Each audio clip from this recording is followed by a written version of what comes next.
Firstly, I prepared some remarks, but I think given you've been listening all day, I don't want to bore you with quips from every single panel. But there were a couple of things that stood out, and I want to obviously thank OMI for firstly approaching us and partnering for us to partner. So hugely appreciated Barry and Max, and then for all the people who put in the work, because these things are, to be very Irish about it, a pain in the ass to do. But then once they're done, you realize how wonderful it is to bring together all these experts from all walks, policy, academia, regulatory, and having a broad-based discussion about where we are, because we're clearly at an inflection point. And I think the urgency is there in the US more than here, because I think the US is at a different level of urgency, but I think the EU really needs to start making some actions. I think we hear a lot about things that are going to be done. We hear about initiatives, we hear about planning, but when it comes to actual concrete actions, that's where we're probably lacking.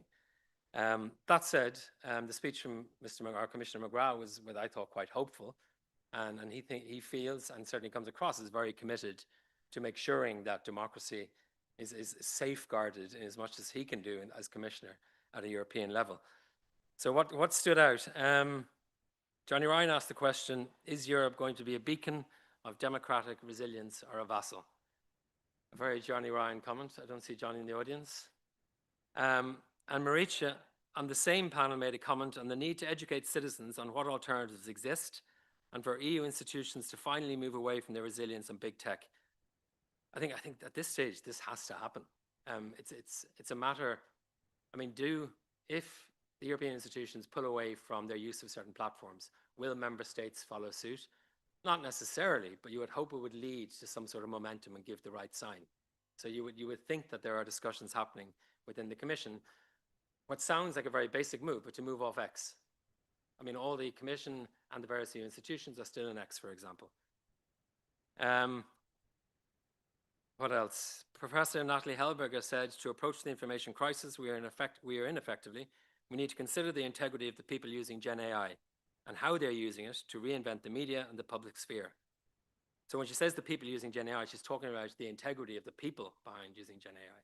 So it's been used as a means of changing the public square and reinventing the media. I thought it was an interesting way to put the question, and not something that we've come across very often, particularly when I was working on the European Media Freedom Act, for example. Roger McNamee, a lot of very firm statements. What could I say? He said that big tech, which poses all these existential risks, yet will expect to be bailed out in the event of a crash. He's probably right with that. He also said we need to move on from big tech. The last genuine innovation was the iPhone, and that was 18 years ago. Mario Monti, it's hard not to say something about him. I think it was unfortunate to a degree because he's such a stalwart of what Europe is. And I think that what's often missing in tech policy circles is an historical understanding of what the EU stands for. I think, what did he say? Europe needs to be more confident in itself. It needs to leverage its soft power with like-minded neighbors behind the EU to confront the US threat. And I think this is something that has been lacking from an EU level. And it's a basic leadership and a confidence in what the EU stands for. Why is there a fear to use the coercion instrument? I think that's been articulated to some degree after the tariff talks, but I still think it hasn't been used enough as a potential threat. Bart Butler from Proton, I love this statement. Privacy is a bulwark against authoritarianism, and Europe should embrace it. And finally, Alberto Alemano in the previous panel discussed the vital role that civil society has in a democratic society. His words remind me of a passage from a man who was known back in Ireland as Ireland's conscience. Fintan O'Toole wrote that civil society can create the capacity to understand, critique, and offer alternatives to the pure pragmatism of day-to-day politics. I think working for Article 19 and with an eye on what is happening both across the water and in the actions of some groups in the European Parliament, I can only add to O'Toole's voice that civil society's role as a place to claim or defend a space of discourse and freedom of expression must not be forgotten. So I'll leave it at that. Wish you all a lovely evening, and I'm going to pass you on to Max for some brief comments.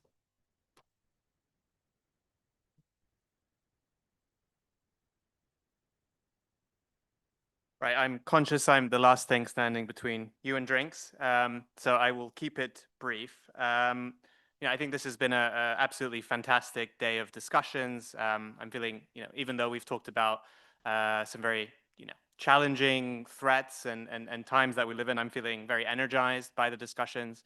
So firstly, I just want to thank all the fantastic speakers who made this all possible and who traveled here to Brussels, many of them yesterday on a huge day of disruption here. So please just give them another round of applause. And then I also want to echo Mark's thanks to the teams at Article 19 and at Open Markets who worked on this event.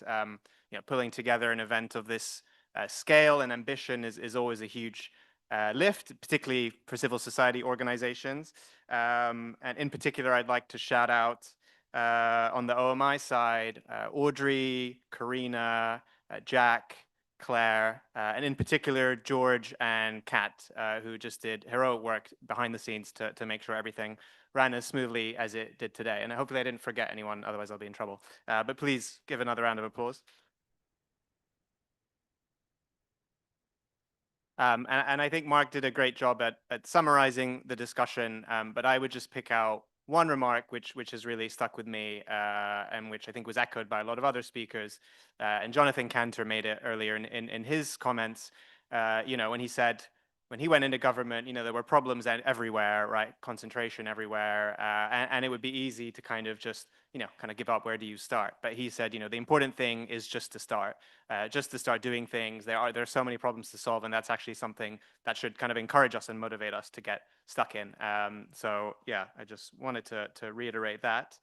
And I think if there's one thing you should take away from the discussions today, across all the different panels and speeches that we've had, it's that the power of the tech giants and a power that is now increasingly aligned with and infused with the power of the US state isn't just a problem for Europe's competitiveness or its sovereignty, as important as those are. But ultimately, if Europe fails to break its dependence on these corporations for its basic communications infrastructure and from the owners of those platforms, then its future as a democracy is at risk. And I think sooner than we think. And we just need to look, across the Atlantic to events in the U.S. to see. And I, don't want to say democracy is dead in the U.S. Hopefully, the resistance is on the way. But I think, it's a warning sign for what could happen in Europe. And Jamie Raskin his remarks were very powerful in kind of outlining exactly what's going on there. Um, I think more positively, a lot of people are kind of realizing this, and I think that applies to many of the people in this room. Sadly, I think that still isn't true of many of Europe's leaders and politicians. So I think if there's a kind of collective action for us, it's to get out there and kind of make sure that they wake up and do what's needed. And then finally, to kind of build on Mark's example, I'd also like to mention a quote that is important to me and that I think is also kind of very relevant to the times we live in. And it is from someone called Antonio Gramsci, who was an Italian political dissident. And when he was jailed by Mussolini in the 1930s, he wrote these prison notebooks. And one of the things he wrote in there was, he said, I am a pessimist because of intellect, but I'm an optimist because of will.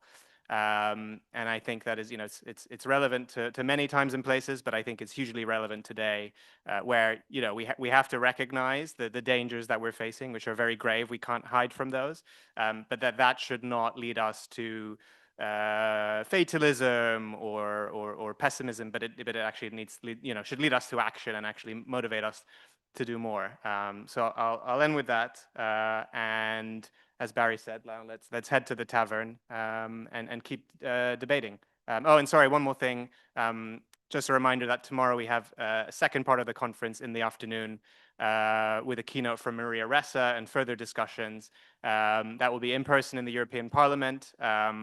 Unfortunately, that's full. But for those of you who are registered, that is happening tomorrow, and then it will also be live streamed, so you can follow it online.